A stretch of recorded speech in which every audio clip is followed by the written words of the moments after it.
감사합니다. 우리 전부 다 한번 성경책을 한번 다 이렇게 들고, 성경책 안 들고 오셨습니까? 다들 통나십니다, 이럴 때. 성경책을 다 들고 한번 이렇게 합시다. 성경은 성령으로 영감된 정확무오한 하나님의 말씀이다. 성경은 성령으로 영감된 정확무오한 하나님의 말씀이다. 아멘 하십시오. 아멘. 예. 이 하나님의 정확무오한다는 말씀은 오류가 없다는 말씀이거든요. 오류가 없다. 그런데 이 하나님의 말씀에 오류가 있다라고 하는 이 오염된 사상이 침투해 오면 그 개인, 그 교회, 그 민족은 다 무너졌습니다. 하나님 말씀을 놓치기 시작할 때 민족 교회가 무너지고요, 나라가 무너지고 개인은 할 것도 없고 그 가정도 무너집니다. 이 싸움에서 우리 한국교회는 지금 잘 살아남고 있는데 우리 한국교회도 지금 위협에 들어왔죠. 유럽, 미국 쪽은 한 4분의 3 이상이 넘어졌다고 생각하시면 됩니다. 이 싸움에서. 오늘 이 하나님의 정확무오한 말씀에 대한 이 많은 공격들 중에 이 요한복음이 받고 있는 공격들이 몇 가지가 있었습니다. 그 중에 제가 시작할 때도 이 파파이러스 52번을 말씀 한번 드렸고, 또 오늘은 이 요한복음 5장 말씀 가운데 이 자유주의자들이 가장 많이 공격했던 것이 뭐냐면 베데스다라고 하는 지명이 없다는 것입니다. 그래서 요한복음은 지어낸 얘기라고 하는 것이고, 또 5 행각이 있는 연못은 더더욱 더 없다는 것이죠. 그렇기 때문에 요한복음은 사실과 역사성을 지닌 책이 아니고 무오한 책이 아니라 사람들이 예수님을 더 그럴듯하게 드라마틱하게 보여주기 위해서 만들어낸 그런 이야기들의 모임이다라는 것입니다. 모아놓은 것이라는 것이죠. 그래서 유럽과 서구의 많은 신학자들이 이런 사상에 오염되어 있습니다. 그래서 하나님의 말씀을 정확무오하다 생각하지 않고 그냥 좋은 얘기들이 담겨져 있는 좋은 책이다 이렇게 생각합니다. 성령의 영감으로 완전히 오류로부터 모든 책이 아니라는 것이죠. 왜냐하면 경험적으로, 역사적으로 이 부분을 발견하지 못했기 때문에 그렇게 믿었습니다.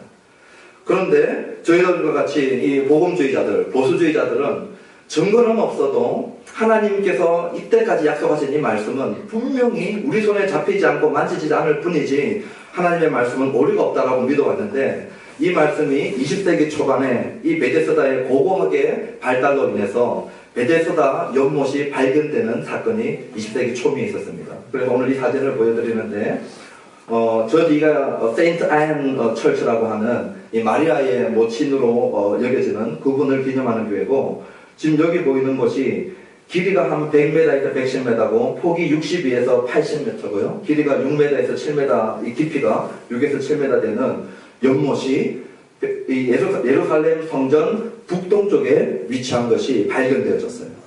그리고 여기서 나오는 이 기록된 글자들과 모든 지형물들을 살펴볼 때 5 행각이 발견되어지고 이 연못이 2개로 이렇게 나누어져 있고 그 중간에 하나의 행각이 있고 2개씩 해가지고 5 행각이 발견되어져서 이 고고하게 발굴로 말미암아 그렇게 공격받던 이 요한복음 5장의 베데스다 연못 사건이 사실인 것이 고고학적으로 증명된 사실입니다. 이 자리에 저도 가 있었고요. 제가 2000년도 1월달에 이스라엘 갔을 때 이 지역에 있어서 얼마나 감동했는지 모릅니다. 그렇게 공격받던 역사성에 대해서 하나씩 고고하게 발달과 함께 성경에 진실되고 진리됨이 하나씩 드러나고 입증되고 있기 때문입니다. 오늘 많은 사람들이 내 생각으로 또 이 물리적인 자료가 없다고 하나님의 말씀을 공격할 때에 여러분 조금 더 흔들리지 마십시오. 하나님께서 그분의 신실하심과 진실되심으로 말미암아 약속하시고 말씀해 놓으신 이 성경의 말씀은 한치의 오류도 없는 무오한 말씀임을 믿으시기 바랍니다. 확신하시기 바랍니다. 이제 이 부분을 보여주지 않아도 될 것 같고요. 우리 터너셔도 되고 꺼서도 될 것 같습니다. 이 베데스다라고 하는 히브리어의 의미는 자비의 집입니다. 베트에스다라고 하는 자비의 집입니다. 이 자비의 집에 오늘 무슨 일들이 있느냐 하니까 요한복음 5장을 여니까 양문 곁에 이 얘기가 시작되어집니다. 구약을 아시는 분들은 느헤미야 3장에 느헤미야가 이제 돌아와가지고 성전 벽을 재건하는데 그때 가장 먼저 시작했던 곳이 어디냐면 양문입니다. 이 양들의 문이라고 하는 그곳에서부터 시작을 해가지고 이 성벽 재건을 다 마치는 곳이 어디냐면 다시 양문입니다. 그렇기 때문에 느헤미야 3장에서 이 양문이 이미 성벽 재건 때 시작되어졌는데 그곳은 예루살렘 성전의 북동쪽에 위치하고 있거든요.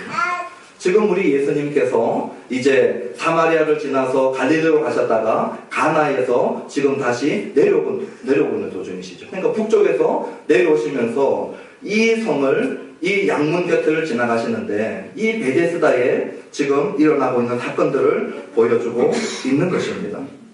이 베데스다 연못을 만든 목적은 두 가지인데 하나는 뭐냐면은 이 예루살렘 도시의 수도 이 공급을 위해서 만들었어요. 물 공급을 위해서 만들었습니다. 그래서 물 공급이 부족할 때에 여기서 물을 갖고 오려고 하나 만들었고 또 하나는 이 제사적 용법을 위해서 만들어 놓았습니다. 왜냐하면 그 당시 예루살렘 성전에 많은 제물을 올려드려야 되기 때문에 이 양들을 갖다가 하나님 앞에 올려드리기 전에 깨끗하게 씻어서 드려지도록 만들어 놓았어요. 그러는데 이 예루살렘 성전 가까이에 있었던 이 베데스다 연못은 가늘천이었습니다. 이 온천수가 가끔 가다가 지표 위로 푹 하고 올라오는 거 있지 않습니까? 이 가늘천이었어요.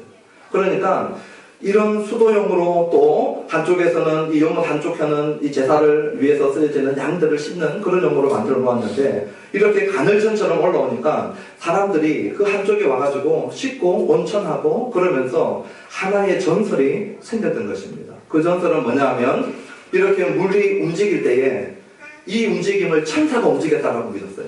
그리고 이 천사가 움직였을 때 누구든지 먼저 발을 갖다가 그쪽에 쏙 대면은 다 이 병이 낫는다라고 하는 이 전설이 있었습니다.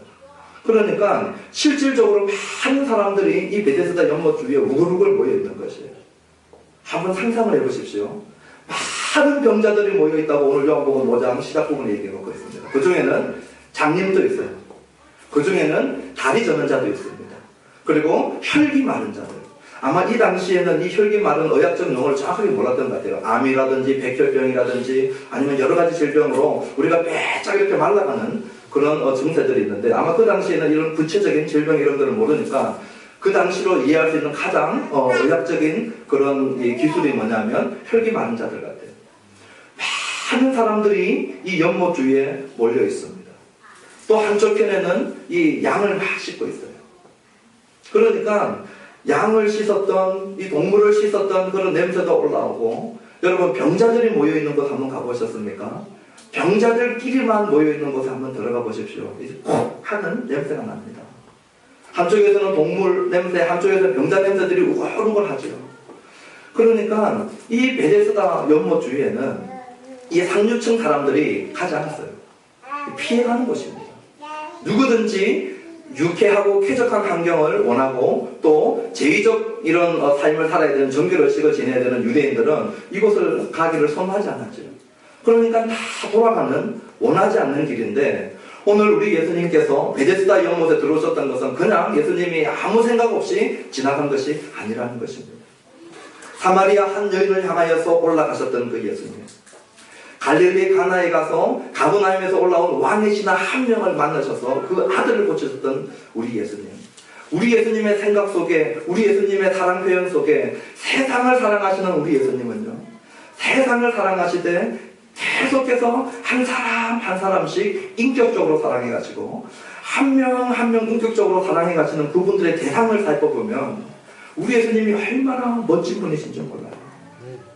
니고데모와 같은 그 당시에 유력한 최고 고위층에 있었던 사람들은 찾아옵니다. 그때 그들을 인격적으로 만나주시지만 그들의 잘못이 있을 때는 우리 예수님이 최고위층의 권력을 휘두를 수 있는 그 사람에게는 인격적으로 기다려주고 설명해주지만 잘못한 부분들에 대해서는 책망도 따끔하게 하십니다. 헤롯 왕가에 있었던 왕족이 올라왔을 때는요, 예수님이 기다리고 올라오게 만듭니다. 그리고 그에게도 표적을 보지 않으면 믿지 않는다라고 하는 인격적으로 대우해 주시지만 또 책망할 것은 따끔하게 책망도 하십니다. 그런데 남편 5 두고 민족적으로 열등인 취급받던 사마리아 여인은요, 우리 예수님이 떼양볕을 무릅쓰고 찾아가십니다. 그리고 그 여자에게 수치감과 정죄감 속에 휩쓸려 있는 이 여자에게 단 하나의 수치감을 일으키는 그런 언어를 쓰지 않습니다. 인격적으로 대우해 주시고, 오늘 여기 이름도 없는 38년 된 이 병자도 우리 예수님은요 찾아가십니다. 아무 감동이 없으시네요. 할렐루야. 저는 우리 예수님이 너무 멋져요. 아멘. 모든 사람을 인격적으로 대하시지만요, 우리 예수님이 시간을 내어서 에너지를 사용해서 땀을 흘려서 찾아가시는 분들은 이런 분들이세요. 지금으로부터 38년 전 1975년 여러분들은 몇 세셨습니까? 2013년 오늘 4월 14일인데 지금부터 38년 전 우리 저 뒤에 청년들은 태어나지도 않았습니다. 저는 계산해 보니까 만 5세가 안 되더라고요. 여기 앉아 계신 분 1975년 연세가 어떻게 되십니까? 한번 38년 전을 한번 돌이켜 보십시오. 어디에서 뭐하고 계셨는지 한번 생각해 보십시오. 제가 만약에 5살 때부터 지금까지 아파서 누워 있었다면 아마 오늘의 이 정용식 목사는 없을 것입니다.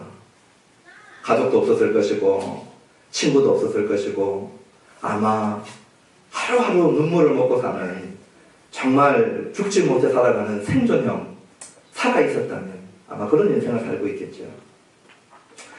제 주위에 38년을 알아본 사람이 없어서 제가 아무리 생각해봐도 이 38년의 고통이 무엇인지 알 길이 없는데, 제가 그래도 찾아낸 사람이 저희 고모, 저희 아버님의 여동생 중에 많은 여동생이 있는데 그 중에 한 고모님이 부산에 사시다가 이 폐결핵에 걸려서 마산에 있는 적십자 폐결핵 전문 요양소가 있습니다. 그곳에 가서 수년을 치료를 받으셨어요. 제 기억으로는 한 5년에서 10년 사이 됐던 것 같아요. 제가 어렸을 때 그 고모님은 늘 아프시고 마르셨어요. 그래서 한 10년 가까이 이 폐결핵으로 고통받고, 그리고 난 다음에 이제 치료가 되어서 돌아왔는데 참 어렵게 사셨습니다. 가난하게 사셨고, 언제든지 먹는 것 제대로 못 드시고, 또 주위에 많은 사람들이 있지 않아요. 친구들이나 이렇게 많은 사람들이 좋아하지 않죠. 그러니까 가까운 친척이나 자녀들이 지킵니다. 지금은 다 나아서 이제 건강하게 사시고 또 자주 통화도 하고 그러시는데, 그때 그렇게 아플 때 뵈니까요 주위에 사람도 없고 너무 힘들어요. 그게 제가 생각할 수 있는 10년의 대략 10년의 질병의 결과들입니다. 여러분들 주위에 한 38년 병상에 누워 계신 분들이 있으면 한번 생각해 보십시오. 어떤 인생을 살아가고 있을지 우리가 추측이 되어지죠. 오늘 여기에 나오는 요한복음 5장의 이 이름 모르는 이 병자는 38년 동안 누워 있었던 것이죠. 그러니 아무 소망이 없는 것입니다. 38년 동안 병상에 누워서 제대로 된 가족관계나 친구관계를 한번 누리지 못하고 제대로 된 사람의 모습으로 한번 살아가지 못하는 그런 사람이죠. 오늘 이 사람에게 있어서 과연 희망이라고 하는 것이, 소망이라고 하는 것이 어떤 것일까요? 저는 한 3시간만 기다려도 못 기다리고 포기할 것 같아요. 어디 가서 줄 서는데 한 2-3시간 기다리면 막 화가 이까지 올라오고 집어치우든지 말든지 할 것입니다. 정말 필요하면 억지로 기다리지만 아마 그냥 포기하고 싶은 사람이 마음이 꿀떡 같을 것이에요. 38년을 보정되지도 않은 전설을 믿고 이 베데스다 용목가에서 여행을 기다리면서, 그것도 한번 이 가늘천으로 인해서 물이 희절 때에 봉사들은 앞은 안 보여줘요. 대충 방향을 잡고 두 다리로 뛰어가 버리면 됩니다. 쫄쫄거리는요 빠르지는 못해도 일어나서 자기 힘으로 뛰어들어갈 수는 있어요.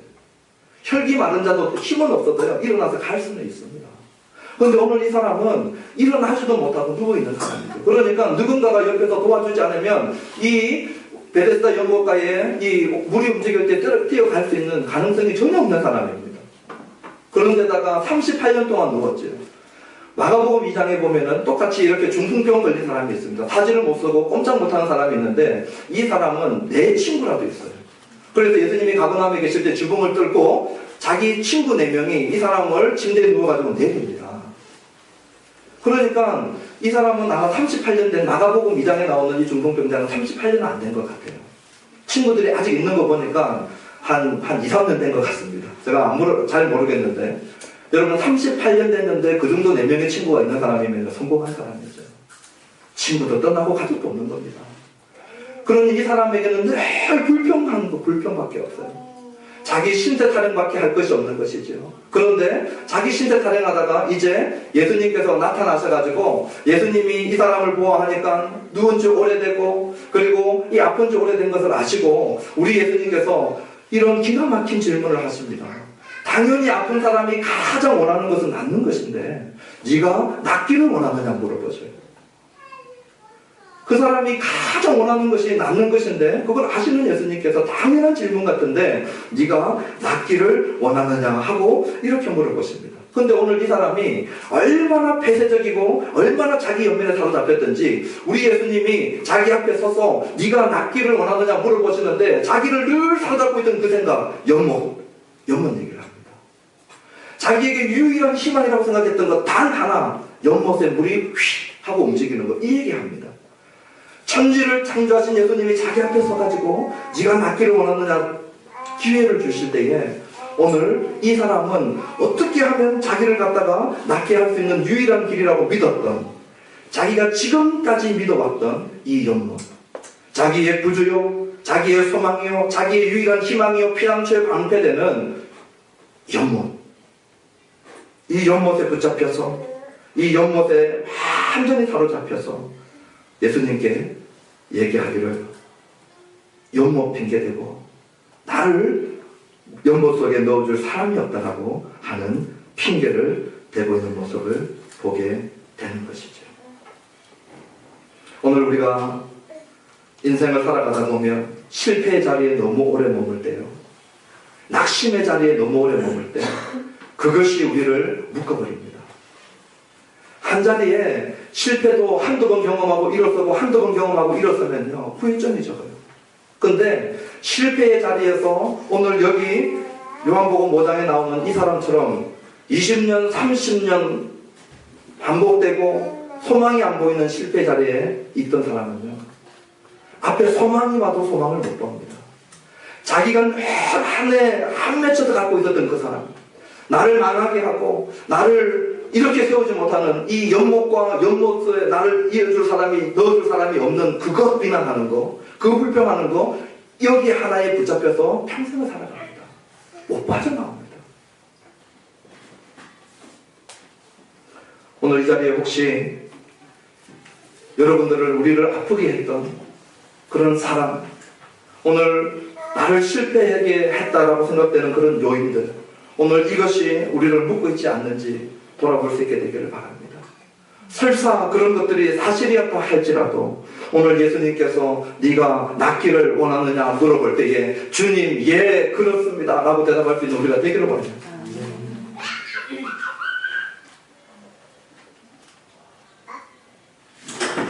놀라운 것은 여기 오늘 이 사람이 한참 연못 이야기를 하는데 연못 얘기를 하고 있는 이 사람에게 우리 예수님이 일어나 내 자리를 들고 걸어가라 이렇게 말해버리십니다. 오늘 이 사람이 예 주님 할렐루야 믿습니다, 주님을 기다렸습니다, 예루살렘에서 하셨던 많은 소문들을 제가 누워있었지만 들었습니다, 예수님이 오시면 저를 고쳐줄 줄 알고 있었습니다, 네가 낫기를 원하느냐 예 그렇습니다, 제가 낫기를 원합니다 할렐루야. 그때 예수님이 그래 내가 네 믿음을 보고 네가 이제 내가 내게 명하노니 일어나 네 침대를 들고 걸어가라 하면 얘기가 되는데 오늘 이 사람은 믿음으로 반응하지 않죠. 자기의 실패 연못에 붙잡혀 있는 이 사람한테 믿음을 조금도 보여주지 않는 이 사람한테 오늘 우리 예수님은 응답해 버리십니다. 오늘 우리 예수님은 기적을 행하시고 이 죽은 자같이 된 38년 된 이 사람을 이렇게 세워버리셔요. 아무리 봐도 저만 이상한 것 같아요. 그래서 어머님은 당연한데 우리 예수님 이렇게 전 너무 이상해요. 우리가 바로 앞에 요한복음 4장을 읽었습니다. 요한복음 4장의 왕의 신하하고 38년 병자된 이 사람하고 한번 비교해 보십시오.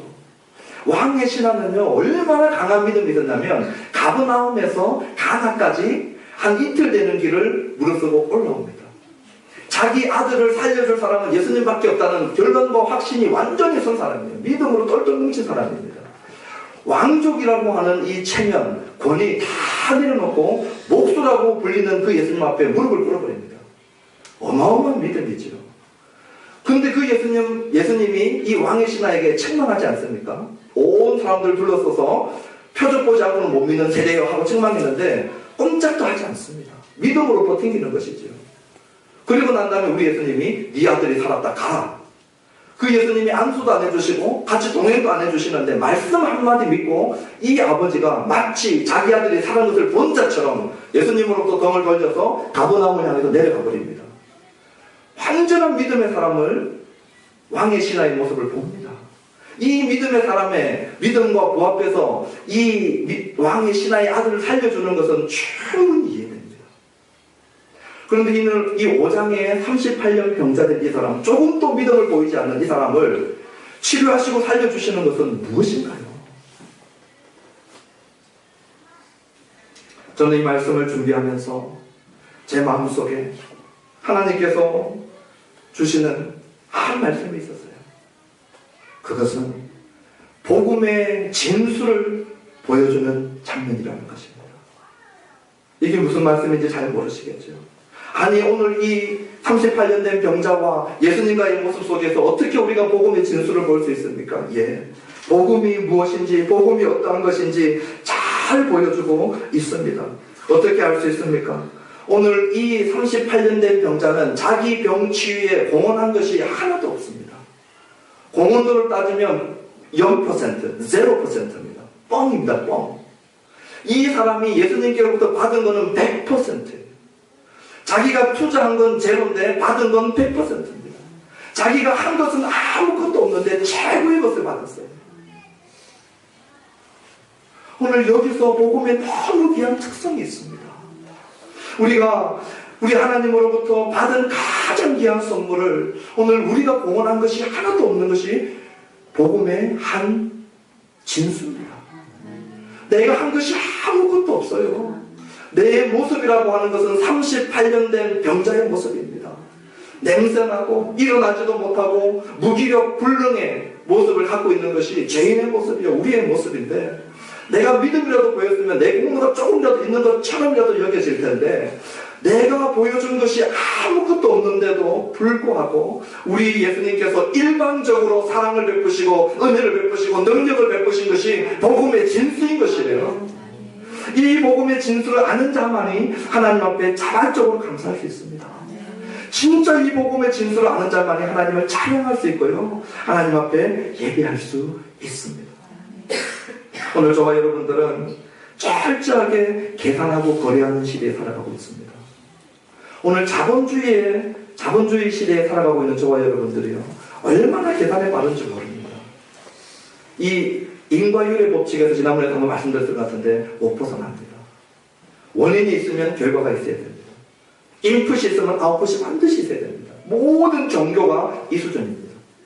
교양 있는 사람은 투자하고 받는 것이 거의 일치되는 사람은 교양 있는 사람이에요. 투자했는데 반대쪽에서 많이 주지 않으면 교양 없거나 또 어기는 사람이 되는 것입니다. 내가 투자한 것보다 조금 더 주면은 좀 선하고 자비로운 관대한 사람입니다. 그래서 주고받는 것이, 거래하는 것이, 계산하는 것이 이 인과율의 법칙이 우리 사회를 이끌어가고 있고요, 지금 이 정신세계를 이끌어가고 있고 타 종교를 이끌어가고 있는 건 전부 인과율입니다. 내가 무엇을 했기 때문에 하늘을 향해서 올라가는 사닥다리를 하나씩 더 밟고 올라가는 것이죠. 구약의 율법도 이 수준입니다. 내가 하나님의 말씀을 지키면 복을 받고 하나님의 말씀을 어기면 저주를 받는 것이죠. 이 인과율의 범위에서, 카테고리에서 못 벗어나옵니다. 이게 지금 종교를 지배하고 있는 기본 사상이고 우리의 세상 사람들을 이끌어가고 있는 기본 사상입니다. 그런데 복음이라고 하는 핵폭탄이 터지면요, 이 인과율이 박살이 납니다. 이 인과율로 계산이 안 됩니다. 우리의 구원과 우리가 받은 하나님의 사랑이 무조건적이라고 하는 것이 계산과 거래와 이 사업적인 마인드 속에 있는 우리들에게는 잘 와닿지가 않아요. 그런데 오늘 38년 이 병자된 이 사람을 우리 주님께서 반응하지 않고 있음에도 불구하고 일방적으로 사랑하시고 고치시고 이렇게 세우시는 것 가운데 인과율을 깨뜨려 버리시는 복음의 진수를 보여주셨다 이 말인 것입니다.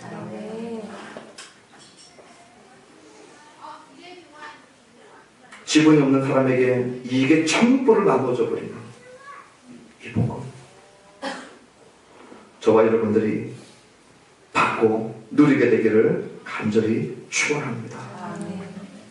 이제 9절부터 마지막 부분을 보면은 예수님과 이 38년 된 병자가 1절부터 9절까지 얘기했다면 이제 9절 후반부부터 마지막 절까지는 이 고침을 받은 사람하고 유대인 지도자들과의 대화가 전반부에 나오고 그리고 유대인들과 예수님의 얘기가 16절부터 18절로 끝이 납니다.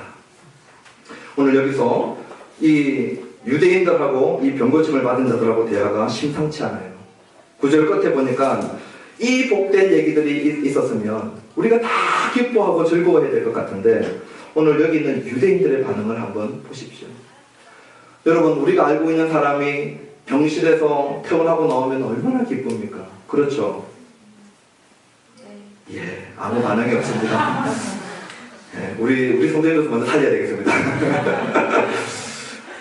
38년 알았다가 일어난 사람이 있으면요, 그냥 모르는 사람이라도 길 가다가도 눈물이 날 것 같아요. 눈시울이 떠올 것 같아요. 그 비참한 삶을 살다가 고침을 받았으면 같이 춤이라도 추고 싶지 않습니다.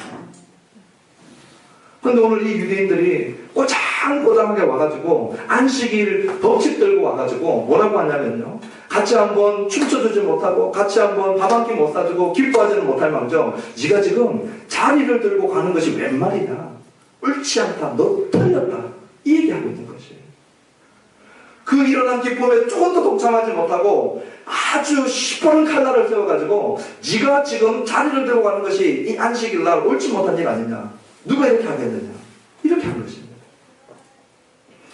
그런데 사실은 이 안식일은 구약을 아무리 찾아봐도 우리 예수님께서 안식일날 치료하시고 오늘 이자가 행한 것은 여호와 하나님께서 모세를 통해서 주신 안식일법을 얻어나는 게 단 하나도 없어요. 그런데 그 당시에 약 마가복음에 듣기로 24장에 해당되는 이 안식일법을 바리새인들이 자기 나름대로 새로 만들었습니다. 하나님께서 주신 안식일법을 큰 틀로 가지고 구약을 가지고 자기 나름대로 마가복음 듣기에 24장으로 나누어져 있는 안식일 준수법을 만들어 놨어요. 이 안식일 준수법에는 각가지로 할 것, 하지 못할 것들을 쭉 열거해 놓고 있습니다. 그런데 그 중에 하지 못해야 될 것들을 하나님께서 모세를 통해서 주신 것이 아닌데 1세기 당시 바리새인들이 자기들끼리 머리를 써서 만들어 놓은 것들 중에 이런 것들이 있어요. 예를 들어서 여러분들이 이렇게 옷을 만드는 이 사람이라면은 해가 지고 난 다음에 바늘을 들고 집 밖으로 나가지 말아요. 왜냐하면 혹시 벌어 나올까봐. 바깥에 나갔는데 이제 안식일이 됐는데 뭐 옷깃을 일이 생기면은 바늘이 있으면 손이 가지 않겠습니까? 직업이 그거니까. 그러니까 아예 바늘을 들고 해가 지고 난 다음에 외출하는 것을 허락하지 않습니다. 나무에 오르는 것, 포도주 짜는 것, 무화과나무를 따는 것 전혀 허락되지 않습니다. 그 규례들을 제가 이렇게 살펴보니까 참 재밌는 게요, 손뼉 치는 거 허락되지 않았어요. 오늘 우리 교회에서 손뼉 많이 치지 않습니까? 우리 교회 처음 나오시진 않았는데 이제 여러 번 나오셨는데도 우리는 계속 환영합니다. 우리가 진짜 반갑고 좋아서 환영하는데, 만약에 1세기 당시에 있었으면 바리새인들이 와가지고 사랑하는 교회요, 왜 박수 치느냐, 누가 너희로 하여금 박수 치게 했느냐, 우리는 정죄당했어요. 춤추지 못하게 규율상 춤 못 추게 해놨습니다. 이 바리새인들의 이 자기들이 세워놓은 안식일들 금지법을 보니까요, 기쁨과 즐거움을 표출할 길이 없어요. 그리고 우리에게 과도한 것을 부과해 놓은 것입니다. 이 안식일법에 의하면 병자들이 자기가 누웠던 이 침대를 들고 지역을 옮기는 것이 허락되지 않습니다. 한 장소에서 이렇게 빙빙 도는 것은 괜찮아요. 그런데 자기 침대를 들고 장소를 옮기는 것 자체는 또 허락하지 않습니다. 그러니 이 안식일법을 가지고 와서 얘기하는 것은 하나님께서 주신 율법이 아니라 자기들끼리 만들어 놓은 엉뚱한 규례를 가지고 지금 이 사람을 잡고 있는 것입니다. 그러니까 돌아가라 하신 부분이 하신 대로 자기는 했을 뿐이다라고 얘기를 하고 있는 모습을 보여줍니다. 그러니까 이 바리새인들이 공격하면서 도대체 그 사람이 누구냐 그랬더니 13절에 보니까 이 사람은 예수님이 누군지 아직까지 알지 못하고 있어요. 예수님이 누군지 모르고 있는 사람이었습니다. 예수님은 이미 많은 사람들이 몰려오기 때문에, 사람들이 많았기 때문에 그 자리를 피했다고 했어요. 그리고 난 다음에 14절에 보니까 성전에서 이 사람과 1대1로 다시 만나십니다.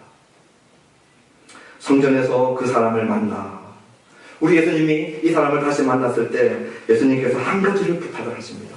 무슨 부탁을 하시냐면요, 네가 이제 다 나았는데 더 심한 것이 생기지 않게 다시는 죄를 범하지 말라, 이렇게 말씀하셔요. 하나님의 은혜가 값싼 은혜가 되는 지름길이 여기에 있습니다. 우리가 주님으로부터 치유와 용서와 구원을 그저 받았지만, 우리의 공로가 없이 받았지만, 이것이 복음이지만, 이 복음이 값싼 복음으로 전락하는 것은 이 복음을 받은 자들이 죄와 싸우지 않을 때 값싼 복음이 됩니다. 하나님이 내게 거저 주었으니까 나는 마음 놓고 죄를 지어도 된다고 생각하는 사람들이 있어요. 바울 때도 있었고요, 예수님 당시에도 있었습니다. 오늘 우리가 그저 받은 이 은혜를 받은 자들은 그 은혜에 감사해서 따라합시다. 복음에 합당하게 살자. 복음에 합당하게 살지 못하는 지름길이 죄를 우습게 여기고요, 죄를 쉽게 여기고 마음껏 죄짓는 것입니다. 저는 사도 바울의 편지를 빌리면 성적인 죄와 입술의 죄를 사도 바울이 너무 싫어합니다. 음란한 죄, 오늘 이 시대에 너무 가깝게 접할 수 있는 죄들이죠. 인터넷에서 떠오르는 음란물, 포르노물, 그리고 우리 눈만 돌리면 광고에서 펼쳐져 있는 성적으로 정결하지 못한 것들, 그리고 결혼이 파괴되어지고 성적인 이 어린 아이들을 보는 잘못된 온갖 회개한 이 죄악들, 이런 것들을 너무 쉽게 여기는 것, 복음을 값싸게 만드는 것입니다. 또 하나는 입술의 죄인데요, 사도 바울이 늘 얘기하는 것이 입술을 초박하게 놀리는 것, 이건 말하는 거 아닙니다. 사도 바울이 늘 경고하는 것이 있는데 그건 뭔지 압니까? 백바이팅, 뒤에서 비방하는 것, 뒤에서 자기 형제 자매, 자기 성도들을 물어뜯는 것, 하나님의 교회를 파괴하는 데 있어서 비방보다도 더 큰 역사가 없습니다. 내 형제 내 자매를 뒤에서 물어뜯는 것이에요. 제가 우리 사랑하는 교회에 늘 얘기하지만요, 자기 사랑하는 아내가 우리 성도를 비방해도 귀막아야 됩니다. 아멘. 사랑하는 남편이 우리 교회 성도들을 비방하면 귀막아야 됩니다. 등 돌려야 됩니다. 사랑하는 아버지든 아들이든 이모든 삼촌이든 누나든 형님이든 상관없어요. 우리 성도 안에 성도의 약점을 파고들어가지고 비방하는 얘기가 들을 때 여러분 기막게 되기를 주님의 이름으로 축원합니다. 우리 하나님이 정죄하지 않고, 우리 하나님이 그 약한 모습 보지 않고, 우리 하나님이 귀하고 선한 모습을 더 크게 보시는데, 우리가 누군데 하나님께서 갑자기 사신 자를 정죄합니까? 비방합니까? 특히 우리 사랑하는 교회의 성적 성결과 이 입술의 성결이 있게 되기를 주님의 이름으로 부탁드립니다. 그런데 우리 예수님이 얘기한 게 그 수준이 아니에요. 만약에 그냥 이 사람이 윤리적으로 죄 짓지 말고 하나님 말씀 앞에 똑바로 살아라, 그 정도였다면은 38년 동안 누워있었던 것보다 더 처참한 지경이 될 수 있겠습니까? 한번 생각해 보십시오.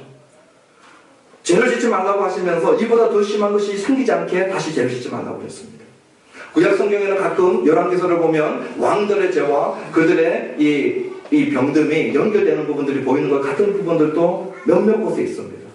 그런데 신약 성경에 와가지고는 고린도전서 11장에 주의 성찬과 관련되어져서 너희들이 자기를 돌아보지 않고 잘못 이 성찬에 참여하면 죄를 먹고 마시는 것이다, 그것으로 인하여서 약하여지고 잠드는 자가 있다라고 했기 때문에 고린도전서 11장 정도의 연관성들을 약간 보여주는 것은 있지만 신구약 전반적으로 죄와 병을 직결시키는 것은 없습니다. 오히려 요한복음 9장에 보면은 나면서부터 소경된 그 장애, 사람들은 다 자기 부모의 죄 때문에 그랬을 것이다 했을 때 우리 예수님은 하나님의 영광을 위해서 그렇게 됐다고 했어요. 그러니까 우리가 갖고 있는 장애나 질병들이 어떤 경우에는 드물긴 하지만 하나님의 영광을 위해서 우리가 알지 못하는 신비의 세계 속에서 하나님이 허용해 놓은 것들이 있습니다. 그런데 오늘 이 사람에게 우리 주님이 이 죄에 대한 경계를 하시면서 이것보다 더 심하게 될 수 있다, 38년 동안 알아먹은 것보다 제가 생각할 때 더 심한 사람을 저는 본 적이 없는 것 같아요. 이 횟수를 따지고 볼 때, 중함을 따지고 볼 때. 그럼 오늘 이 말씀하시는 우리 예수님은 이 사람에게 단순히 윤리적으로 도덕적으로 죄를 범하지 말라 하는 차원이 아니라 오늘 요한복음 5장 우리가 읽지 않았지만 다음 주에 읽게 될 그 본문에 보면 이 죄의 결과로 말미암아 마지막 날에 우리 주님께서 심판하는 권세로 하나는 생명의 부활로 하나는 심판의 부활로 나올 때에 내가 이것을 심판하는 권세를 가졌는데 이것이 정말로 안 좋은 악하고 정말로 큰 심판이라는 것이에요. 심판의 부활로 나오는 것만큼 더 악한 것이 없는 것이지요. 오늘 우리 예수님이 이것을 염두에 두시고 이 죄 문제의 결과는 사망이고 이 사망으로 말미암아 영원한 심판의 부활로 일어나는 것을 경고하는 말씀인 것 같아요. 그것이 5장 안에 우리 예수님께서 이어지는 부분에 분명하게 설명해 주시고 설교하고 있는 부분이기 때문에 그렇게 볼 수 있는 것입니다. 그러니 다시 한번 우리 주님이 저희들에게 부탁하는 것은 죄를 간과하지 말라는 것이고 이 죄에 대한 유일한 해결책 되시는 우리 주님의 십자가의 복음을 붙들라라고 하는 음성으로 들으시기를 주님의 이름으로 부탁드립니다. 마지막으로 이제 16절과 18절에 봅니다. 마지막 16절과 18절에 보니까 유대인들이 예수님을 박해해요. 첫 번째 유대인들이 예수님을 박해하는 이유는 안식일 때문에 그렇습니다. 예수님이 치유한 사건 때문에 예수님을 박해하지 않아요. 예수님이 이 무지한 병든 자를 안식일을 범하게 만든 원인 제공자라는 것입니다. 자기의 규율을 깨뜨린 그 원인을 제공한 사람이 예수님이라는 것입니다. 그러니 그 당시에 이 침대를 들고 일어났다라고 이렇게 얘기했는데 이 침대가 여기에 사용된 이 헬라어를 보니까요 이게 밀이나 보리 우리가 수확하고 난 다음에 바짝 말린 그 건초들 있죠, 건초. 이 건초 더미로 만들어 놓은 거예요. 이 코트바스라고 하는 단어가 건초 더미로 만들어 놓은 것이에요. 그러니까 얼마나 가벼운지 몰라요. 이걸 갖다가 돌돌돌 말면 말립니다. 우리 집신 알죠? 이 집신 꼬아 만든 것처럼 그렇게 만들어 놓은 아주 이동하기 쉽고 간단한 것이에요. 그리고 무지 가난한 사람이 썼던 것입니다. 우리도 침대도 시몬스부터 해가지고 저기 인터넷에서 이런 거 없는 거 있지 않습니까? 이 사람이 쓰고 있는 이 침대가 그렇게 가난한 데서 있었던 건초로 만들어 놓은 그 침대였어요. 그거 둘둘 말아가지고 옮겼는데 그것도 자기 율례를 자기들이 바리새인들이 세우는 율례를 깨뜨린 것이라고 예수님을 지금 정지하고 있는 것이거든요. 그때에 우리 예수님의 대답 보십시오. 오직 하나님만이 할 수 있는 대답을 하시는데 뭐라고 하냐면 내 아버지께서 이제까지 일하시니 나도 일한다 이렇게 말씀하셨어요. 이 말 한마디가 오늘 저희들은 아무도 분노케 만들지 않는데 이 말을 들었던 그 당시 유대인들은 듣자마자 전부 다 분노해버렸어요. 전부 다 어떻게 해석했냐면 네가 안식일만 범하는 줄 알았더니 네가 지금 신성을 모독한다 그랬습니다. 이 말 한마디에 바로 반응하는 것이 신성 모독죄다. 돌로 쳐 죽여야 될 죄거든요. 네가 어떻게 하나님하고 동등됨을 취하려고 하느냐 이렇게 반응해버립니다. 그 이유는 이렇습니다. 아까 말씀드렸던 것처럼 안식일날 자기 침대를 들고 그 장소를 옮기는 것은 규율을 깨뜨리는 것이 됐어요. 그러니까 안식일은 창세기 보면은 우리 여호와 하나님께서 6일 동안 창조하시고 7일 때 안식하시면서 시작되었다가 자기의 창조의 완성으로 시작하시고 그리고 우리 사람을 위해서 주신 것이라고 반복해서 말씀해놓고 계셔요. 우리 하나님은 쉬실 필요가 없으시지 않습니까? 우리는 쉴 필요가 있는 사람들이에요. 우리가 얼마나 일 중독, 우리가 얼마나 멈추지 않으면, 제도적으로 멈추지 않으면 계속 일하고 일 중독에 빠질 자든지 알거든요. 우리 자신이 얼마나 부족한지 알기 때문에 이 부족을 채우려고 끊임없이 우리는 메꾸려고 합니다. 만약 이 한나를 하나님께서 재내놓지 않는다면 오늘 아마 전부 다 여기 오지 않고 돈 벌러 갔을 것이에요. 아마 자기 일하는 거 부족한 거 채우러 갔을 것입니다. 영원히 채워도 채워지지 않는 인생이 이 땅의 인생인데 우리 하나님께서 우리를 너무 잘 아시고 싫어하는 것이에요. 너희들이 아무리 일을 하고 완성도를 높여서 최고의 모든 것을 만들면 그때 쉴 것 같지만 그날은 영원히 오지 않는다는 것입니다. 그러니 아예 불완전한 모습을 인정하고 하나님께서 제도적으로 쉬지 못하는 우리의 성품을 다 아시고 정말 우리가 못 쉬어요. 제가 영국에서 살아봤지만 영국 사람들은 그래도 조금 쉽니다. 이 사람들은 일도 하지만 쉬는 법도 알아요. 근데 우리 한국 사람들은 정말 심성이 너무 착해가지고 일하는 건 아는데 쉬는 건 몰라요. 쉬면 막 죄책감 느끼고 내가 쉬어도 되나? 내가 앉아도 되나? 그래서 택시를 타도 할머니들은 짐을 버리고 있는다지 않습니까? 예, 못 쉬어요. 우리 민족적으로 그런 것 같아요. 그래서 우리 하나님이 제도적으로 쉬는 날을 주시고 또 이 안식일은 천국의 리허설입니다. 우리가 천국 가면 지금 이 정도의 찬양팀이 아니라 우리 사모님제 성민장이 어마어마한 지금 찬양팀이지만 비교도 안 되는 천군천사 찬양팀들이요. 온갖 할때 성경에 받은 악기 다 동원돼가지고 기가 막힌 찬양을 하는 그 천상의 성전에서 예배드리는 그 리허설을 하는 것입니다. 할렐루야. 이 안식일 날 그 하나님을 기억하는 것이에요. 그래서 우리가 쉬고 하나님 중심적으로 중단하고 우리가 이 안식일을 거룩하게 우리가 하나님 앞에서 지키는 것입니다. 근데 그런 자기 나름대로의 법则가지고 이 예수님을 갖다가 정죄하고 고발하고 있는데 오늘 유대인들이 이 부분에 묶여버리는 것이에요. 아니 그러면은 우리 하나님은 7일째 안식하셨다면 우리 하나님은 일하지 않는 분인가? 유대인들이 아무리 생각해봐도 하나님이 일하는 것을 멈추면 이 우주 역사가 멈추고 하나님은 일하는 걸 멈추는 분이 아니라는 걸 알고 있거든요. 그러니까 우리 하나님은 안식하셔도 자기들이 만든 이 안식일법을 깨지 않는 그 타당한 논리를 어디서 갖고 오냐면 이 장소에서 저 장소로 옮기는 것은 율법을 깨는 것이지만 우리 여호와 하나님은 우주를 창조하신 우주에 거하신 하나님이기 때문에 아무리 움직여도 하나님의 영역 안에 있다는 것입니다. 그래서 우리 하나님은 아무리 일하셔도 이 안식일을 어길 수 없다는 것이에요. 아무리 무거운 걸 들어도 우리 하나님은 능력이 탁월하시기 때문에 모든 것이 하나님 앞에 가벼운 것이 되어버리는 것입니다. 그래서 우리 하나님이 안식일에 아무리 일하셔도 안식일을 깨뜨릴 수 없다라고 하는 그 사상이 유대인들이 있었어요. 오늘 예수님이 뭐라고 하시냐면요. 여호와 하나님 한 분만 그런 분이 아니고 나도 바로 그런 존재다. 여호와 하나님 너희들이 믿고 있는 그 여호와 하나님이 지금 일하기 때문에 나도 지금 일하고 있다. 이 안식일 날 일하고 있는 내가 누군지 아느냐?